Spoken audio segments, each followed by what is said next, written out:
Olá! Começa agora o programa Gente do Rio. A semana de carnaval. Qual poderia ser o assunto, hein? Assunto da hora, né? Carnaval. E obrigada por estar juntinho com a gente todo domingo de manhã ou na reapresentação após o programa Canal Livre. E se você assiste pelo nosso canal do YouTube, Band Rio, não esqueça de curtir. E se quiser, deixa um comentário, não sacanhe não. A gente gosta de saber. Já temos bloco na rua, já temos casa-bloco, já estamos em clima de carnaval, a mais carioca de todas as festas. E os baianos que nos perdoem, né? Hoje vamos contar tudo sobre os blocos, a mais perfeita tradução do carnaval de rua e das escolas da Série Ouro, cujos desfiles serão transmitidos pela primeira vez aqui na Band. E sabe quem será comentarista?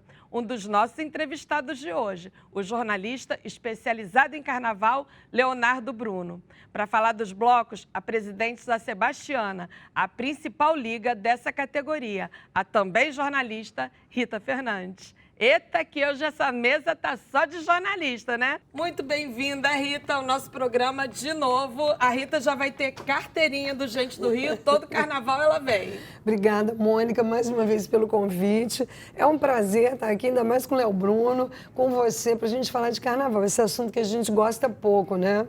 Muito obrigada pela presença também, Leonardo Bruno, pela primeira vez, mas vai ganhar carteirinha também, pode deixar. E uma mesa só de jornalistas, né? Pois é, agora quero voltar todo ano. Agora que abriu esse precedente, quero estar todo ano aqui. Só de coleguinhas, como a gente se chama, né?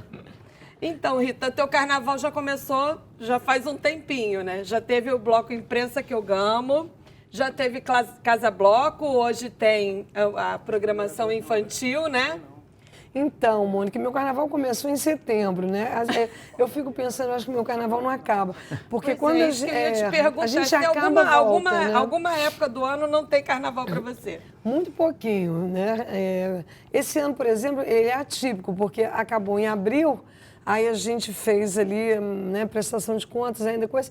Aí em setembro a gente já estava começando de novo o carnaval de rua, dando início nas autorizações, aquela burocracia toda que a gente tem que fazer. E agora, desde o primeiro dia de janeiro, eu já estou no carnaval, né? Virou um ano, eu já estou no carnaval com muita coisa. E o que esperar desse carnaval dos blocos pós-pandemia? Ah, bom, o que todo mundo já está vendo tava, assim, o Fulião, ele já estava muito ansioso por esse retorno, então todo mundo foi com muita vontade para essa rua está muito ocupada.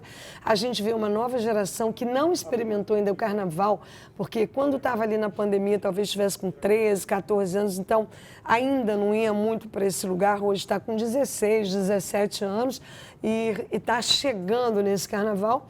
Então, uma mudança de comportamento, uma mudança também um pouco no formato dos blocos, mas assim, nossa, não dava para imaginar que ia ser tanto, que ia estar todo mundo com tanta vontade, tanto desejo desse carnaval. E as escolas da Série Ouro, Leonardo Bruno, que a gente vai transmitir aqui, a Band vai transmitir pela primeira vez. Agora não tem mais essa distinção, né, de escola grande, escola pequena, tem muitas escolas tradicionais também na Série Ouro, né? O carnaval da Série Ouro virou um carnaval muito esperado, assim, na cidade do Rio, né? Até 10 anos atrás, as escolas do segundo grupo desfilavam num dia só, era só no sábado. E aí, a partir de 2013, elas começaram a desfilar em 2 dias, sexta e sábado. E de lá para cá, esse carnaval cresceu muito. Assim, escolas muito tradicionais começaram a frequentar a Série Ouro, né? Porque o grupo especial foi ficando muito pequeno, né? Eu sou de um tempo, olha, já comecei a falar assim, Maria, Rita, já comecei a falar isso. Léo. Eu aqui só na mesa, sou de um tempo em que a gente já teve 18 escolas no grupo especial. Então, o grupo especial já foi muito maior, né? E aí você tinha escolas um pouco menores no segundo grupo. Hoje são só 12 escolas do grupo especial, então não tem espaço para todo mundo. Então, hoje você tem uma Série Ouro com São Clemente, com uma Estácio, que já foi campeã do grupo especial, com União da Ilha. Isso que eu ia falar, Ilha, né, Léo? União da Ilha, Porto da Pedra, Padre Miguel, União de Padre Miguel, escolas muito grandes, muito tradicionais. Então, assim, esse desfile passou a ser muito esperado e ele tem uma diferença para o grupo especial. O grupo especial, ele é muito olhado, ele é muito tenso, ele é muito esperado. Então, tem uma tensão no desfile do grupo especial que a Série Ouro, embora seja uma competição forte, está todo mundo ali para ganhar, mas tem um pouco mais de relaxamento e eu acho isso ótimo. Aquele desfile tradicional, né? A pessoa vai desfilar para se divertir mesmo, né?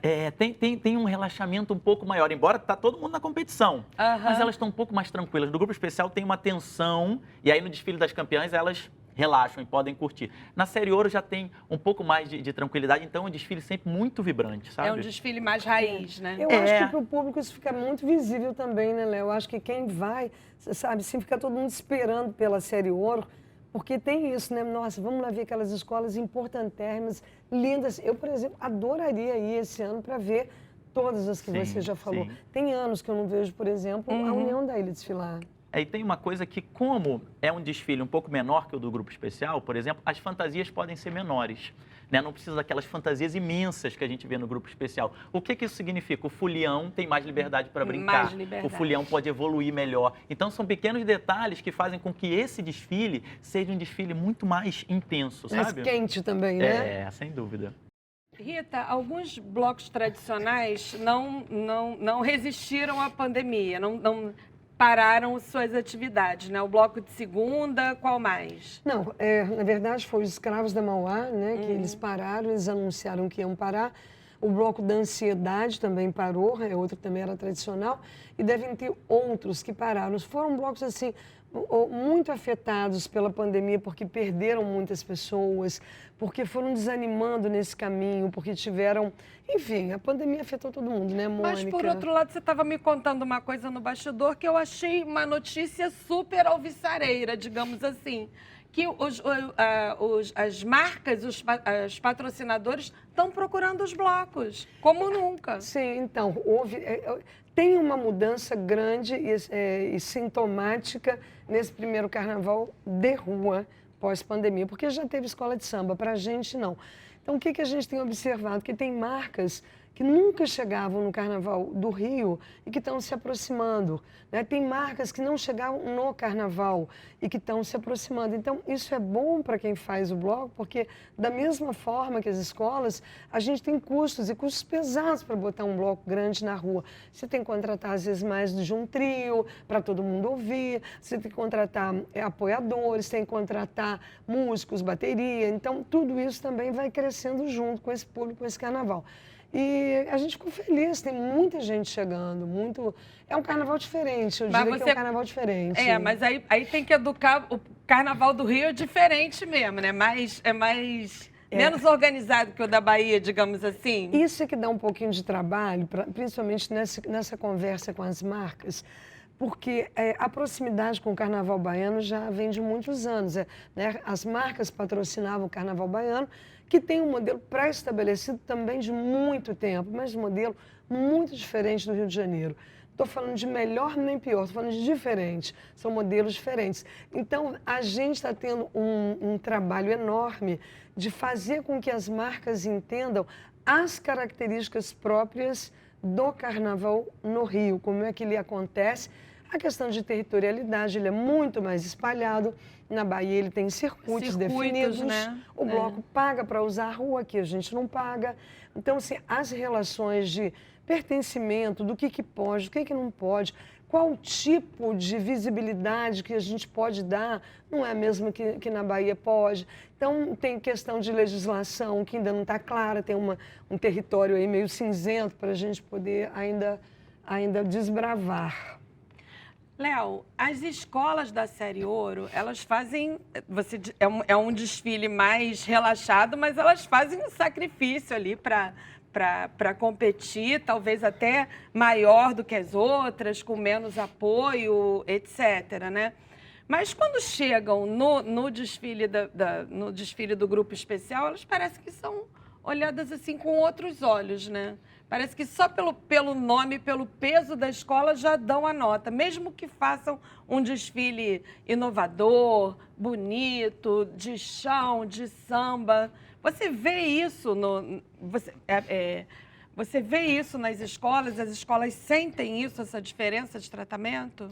Eu acho que esse é um problema do julgamento de forma geral, né? Assim, é muito difícil num julgamento subjetivo você eliminar essas sensações, né, de uma bandeira mais pesada, uma escola que está chegando, né? Isso sempre interfere no julgamento. Agora, você falou um pouco da preparação das escolas da Série Ouro e, assim, impossível não falar sobre, e eu tive nos barracões agora essas últimas semanas, sobre a dificuldade que essas escolas enfrentam para colocar um carnaval na avenida. O presidente da Rio Tour, Rony Aguiar, esteve aqui e prometeu o Sambódromo 2 para as escolas da Série Ouro, fazia ainda em 23 para o Carnaval de 24. A Cidade do Samba, né? A Cidade do Samba, 2, né? Já é uma promessa antiga, né? A gente vem falando há muito tempo, porque o fato da Cidade do Samba ter sido criado para as escolas do Grupo Especial, em 2005, ainda fez com que esse abismo ficasse muito maior entre a elite do Carnaval, quem está no Grupo Especial, e a Série Ouro. Então, eu acho que a gente tem que começar a pensar um pouco mais, né, em dar estrutura para essas escolas, porque, assim, o trabalho delas é tão hercúleo de conseguir fazer aquele Carnaval e só o que a gente, né, o grande público vê é o resultado na avenida, que a gente esquece que o processo está muito difícil. Então, que bom que a Rio Tour está planejando para esse ano já a Cidade do Samba 2, eu acho que é urgente. E a Band vai transmitir desde a primeira escola, né? Porque eu acho que isso é uma coisa muito importante, prestigiar todas, porque todas tiveram, né? Fizeram esse sacrifício. Todas tiveram o mesmo trabalho, a mesma entrega, né? E agora tem também uma melhoria, né, lá de quem vem, lá da Intendente Magalhães, né? Tem um novo sambódromo da Intendente Magalhães, a nova Intendente, que o Rony Aguiar também contou pra gente com exclusividade aqui no Gente do Rio, ele falou. Que você, assim, dar uma estrutura para que aquelas escolas do 3º, 4º e 5º grupos consigam desfilar e as pessoas que vão assistir, e ali tem um público grande, tudo né? Isso é carnaval, né, Léo? Quer dizer, a gente não pode separar, é só o carnaval do Grupo Especial. Tudo isso é carnaval e tem que ser olhado e tratado com o mesmo respeito, com a mesma importância, porque faz parte do conjunto carnaval da cidade do Rio de Janeiro. E faz todo sentido para o Rio de Janeiro, né? A Intendente Magalhães, que eles estão chamando de mini sambódromo, o sambódromo, a Cidade do Samba, a Cidade do Samba 2, né? É importante também como você descentraliza, né? Isso nos blocos também é muito importante, né? Então, assim, como você tem um grande desfile na Marquês de Sapucaí, é importante, inclusive que as escolas de samba estejam no centro da cidade, isso é muito importante. Mas como é que você cria outros pontos, né? Nos blocos também, né? Como é que você faz com que as pessoas de todas as partes da cidade tenham acesso a aquele tipo de divertimento e com estrutura e instituições que tenham a ver com aquele, especialmente no caso dos blocos, né, que tenham a ver com aquele território, né? Assim, o território é muito importante, né? Então, o Sambódromo está no centro da cidade, a Nova Intendente é perto de Madureira, que é um lugar, assim, muito representativo para o que são as escolas de samba. Então, assim, esses territórios são muito importantes que a gente ocupe e ocupe da melhor forma, né? Pois é, a gente estava conversando também nos bastidores aqui com a Rita, e a Rita me falou de uma série de iniciativas que dependem do poder público e que iam ajudar muito o desfile dos blocos, né? Por exemplo, a criação de uma lei na Alerj, de um marco regulatório, não é isso? Isso. Na Câmara Municipal, aprendi direitinho. Entendeu, Mônica? Eu acho assim, o Rio é engraçado, porque o Carnaval do Rio é o que aparece para o Brasil todo, né? Claro que os outros aparecem, mas o Carnaval do Rio ele é icônico para o país. E, ao contrário do que se imagina, é o Carnaval que tem menos uma situação regulada, como se fosse uma política de Estado e não uma política de governo. Por quê? Porque a cada governo que entra, o governante que entra, segundo as suas intenções, ele muda o jogo. Você vai para Salvador, ou você vai para Recife, Olinda, você tem leis lá que estabelecem direitos, deveres, ocupação, quem faz o quê, de onde vem o dinheiro, se o poder público ajuda ou não ajuda. Gente, no mínimo há 30 anos, no mínimo. No Rio de Janeiro você não tem isso. Então, fica um jogo de empurra e por isso que todo ano a gente vê na mídia, os bombeiros agora estão criando problema para os blocos. A polícia militar está com entendimento assim. Porque a prefeitura não quer liberar.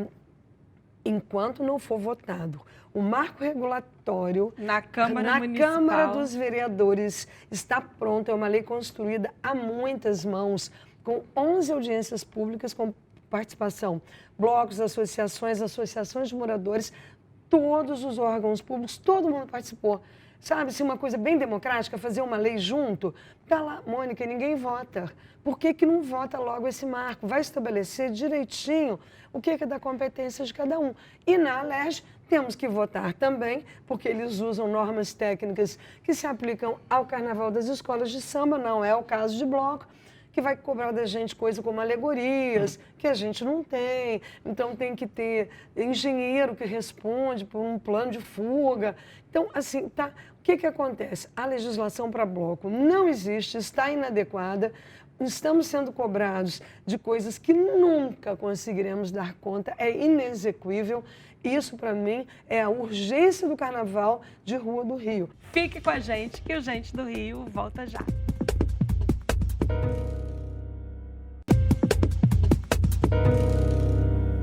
Estamos de volta com Gente do Rio. Hoje conversando com a presidente da Associação dos Blocos de Carnaval, Sebastiana, a Rita Fernandes, e com Leonardo Bruno, comentarista dos desfiles das escolas de samba da Série Ouro, aqui da Band, e jornalista. Léo, eu queria falar um pouco dos enredos das escolas do grupo da Série Ouro. Né? Tem muitas escolas que vão homenagear mulheres maravilhosas, indígenas. Eu achei os enredos, assim, super interessantes. Tem enredos muito bacanas, assim. As escolas procuraram histórias que são pouco faladas, né? Personagens que estão, às vezes, escondidos ali na historiografia oficial do Brasil, que não são contados, né? Então, por exemplo, a União de Jacarepaguá vai contar a história de Manuel Congo e Mariana Crioula. 2 personagens lá do Vale do Café que lutaram pela liberdade dos escravizados. Então, assim, personagens que a gente já ouviu falar, mas que não conhecemos a história deles, né? Então, a Ponte vai falar de Mãe Meninazinha de Oxum. Então, a escola vai falar sobre o nosso sagrado, né? Que são os objetos que foram apreendidos pela polícia no começo do século passado, objetos sagrados para as religiões de matriz africana e que foram apreendidos na época em que a polícia criminalizava essas atividades. Então, Mãe Meninazinha de Oxum hoje tem uma importância nesse projeto, né, de recuperação desses objetos, então vai ser homenageada. E uma presença forte de enredos amazônicos na avenida, né? E acho que é um momento muito bom para a gente falar disso, né? Eu destacaria 2, a Porto da Pedra vai falar sobre a visão que Júlio Verne teve da Amazônia sem nunca ter estado lá. Então, Júlio Verne escreveu um livro sobre a Amazônia imaginando como seria. Então, é uma Amazônia, né, delirante. Quase o metaverso. Quase o metaverso, de qual falamos tanto, é verdade. Outro dia. E a São Clemente vai trazer um enredo interessantíssimo, que é o achamento do novo mundo, que é se o descobrimento fosse ao contrário. Ou seja, indígenas que estavam aqui na praia de Botafogo, né, eles falam porque é território da São Clemente, né, estavam ali na enseada de Botafogo, 13 canoas, em vez de 13 naus de Dom Pedro, né, de Pedro Álvares Cabral, 13 canoas vão para a Europa e eles chegam lá e veem os europeus todos vestidos, enfim, com os costumes deles. Qual seria esse o revés do descobrimento do Brasil? Tem uma que vai falar do Caribé, né? Da obra do Caribé. Sim, Império da Tijuca vai falar das cores que Caribé atribuía, né? Ele vai por esse mote, né? As cores que são atribuídas a cada orixá a partir da obra do Caribé. E tem um personagem que eu acho fantástico, que é a homenagem do Arranco do Engenho de Dentro, que é Zé Espinguela. Porque todo mundo que vai estudar a escola de samba, o primeiro nome que a gente fala é Zé Espinguela, que foi um pai de santo nos anos 20 que resolve fazer o primeiro concurso entre escolas de samba é organizado pelo Zé Espinguela, antes dos desfiles. Os desfiles foram em 32, o primeiro desfile é em 32, Zé Espinguela em 29 fala assim, vou reunir 3 escolas aqui e fazer uma disputa de sambas, eram sambas cantados, né? Em 29 isso. E esse cara que foi fundamental para existir o desfile de escola de samba, não é falado, ele ficou esquecido na história. A gente só ouve essa parte da vida do Zé Espinguela. E ele foi fundador da Mangueira, ele foi um pai de santo importante, cujo terreiro era no Engenho de Dentro. Então, olha o pertencimento aí do Arranco, pegar esse personagem, cujo terreiro era do lado de onde hoje é a quadra do Arranco, e levar para a avenida. Então, assim, eu acho que tem muita coisa boa, tem muita história emocionante que vai passar pela avenida. Tem uma personagem que eu não posso deixar de citar, que é Madame Satã, né? Madame Satã, trazido pela Lins Imperial. E é muito legal pensar nesse desfile, Mônica, porque a Lins Imperial já homenageou a Madame Satã nos anos 90. Então, ela está fazendo uma homenagem novamente a Madame Satã. Só que, se você for olhar o desfile... Outro contexto, né, Léo? Totalmente diferente. Outro contexto. Isso que é bonito. Porque nos anos 90 tinha uma homenagem ao personagem, mas era uma homenagem que, aos olhos de hoje, era quase... Quase alegórica. Quase alegórica, Sim. assim, focava no personagem, mas não entrava em questões Estereotipada sociais. também, né? Bem Que hoje estereotipada. são as discussões dos nossos Com dias, né? certeza. Então a escola está falando de racismo, está falando do público LGBT, está falando de questões assim que hoje estão muito candentes, né? E que nos anos 90 se falava pouco. Então, a mesma escola homenageando o mesmo personagem, mas vai ser um outro desfile. E isso é muito falado do nosso tempo, né? E, Eu acho, e os Mônica, blocos, então, acho que tem uma coisa para misturar aqui, Eles né? têm enredo, porque os blocos, eles costumam fazer mais protesto, né?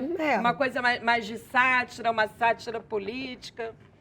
Então, eu vou falar disso, mas eu queria voltar só na questão do pertencimento, da territorialidade, que marcam tanto o Carnaval do Rio, que eu acho que isso é fundamental assim, na característica do Rio de Janeiro em relação a outros lugares, seja escola de samba, seja bloco.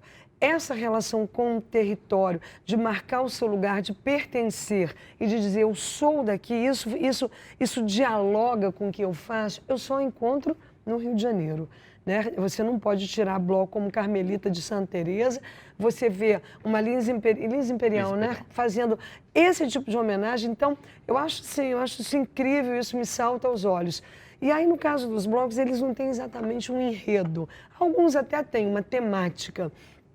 Mas as pautas da sociedade, tanto pautas políticas quanto pautas de comportamento, elas aparecem nos desfiles dos blocos. Então, eu diria que é quase que um enredo, só que sem ser um enredo estabelecido ou para uma competição. Aparece muito naturalmente a pauta LGBT, a questão do corpo, do direito da mulher ao corpo, as pautas feministas. Está vindo muita coisa dos índios também, da Amazônia, de um olhar atencioso para essa Amazônia que precisa ser cuidada. As questões da mudança de governo que a gente teve para um Estado mais democrático de direito, tudo isso vai aparecer no Carnaval de Rua.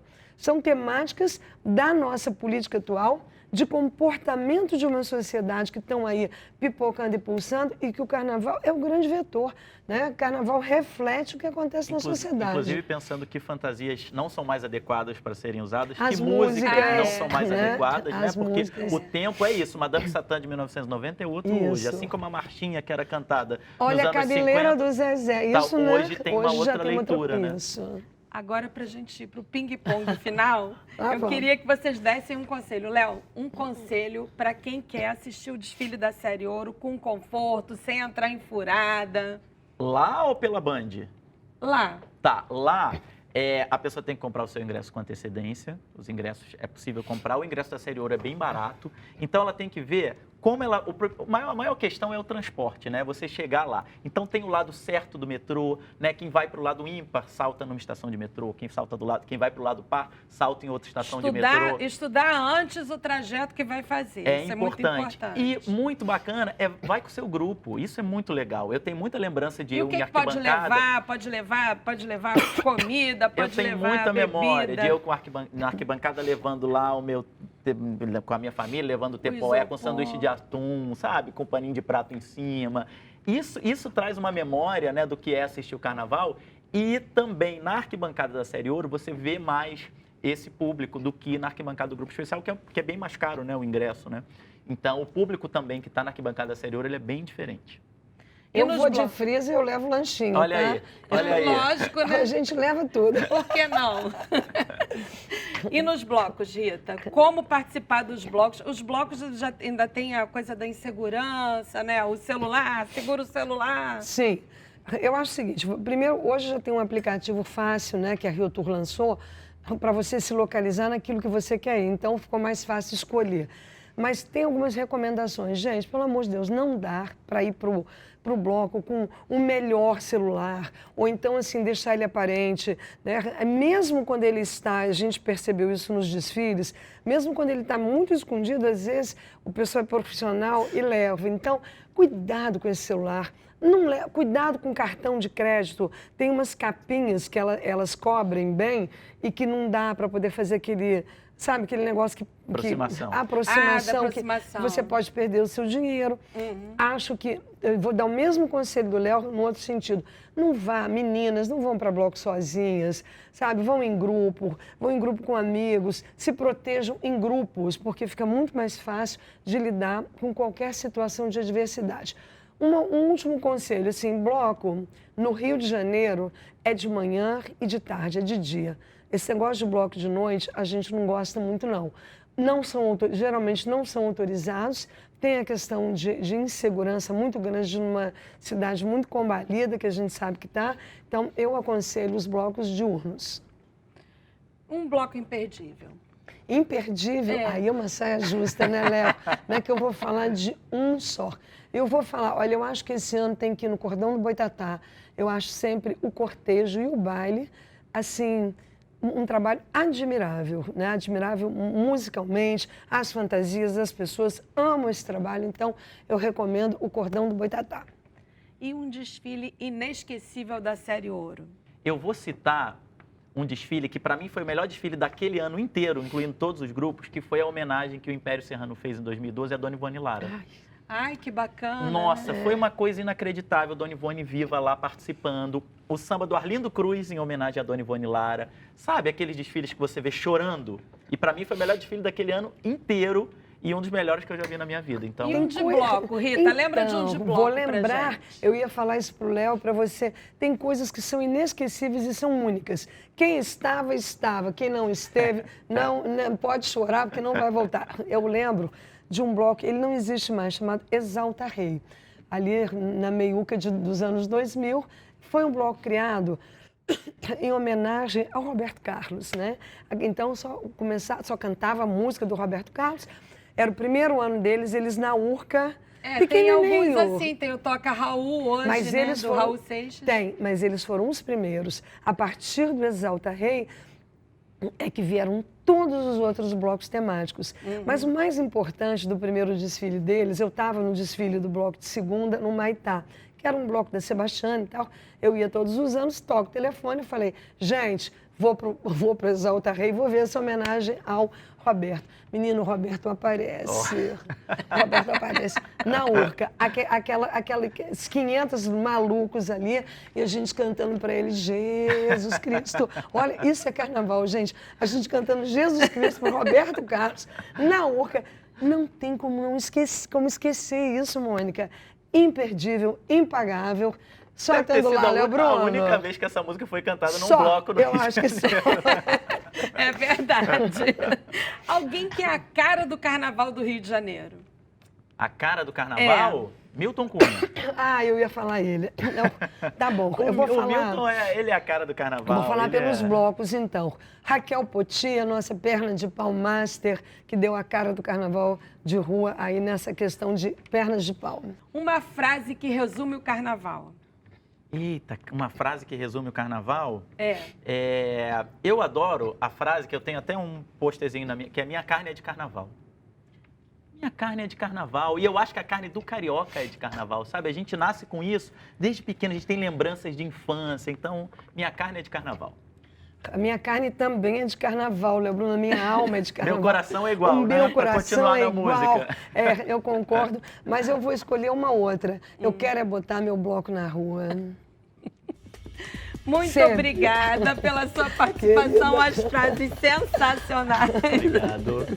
Muito obrigada. E o Gente do Rio fica por aqui, mas na semana que vem tem mais. Até lá e um beijo.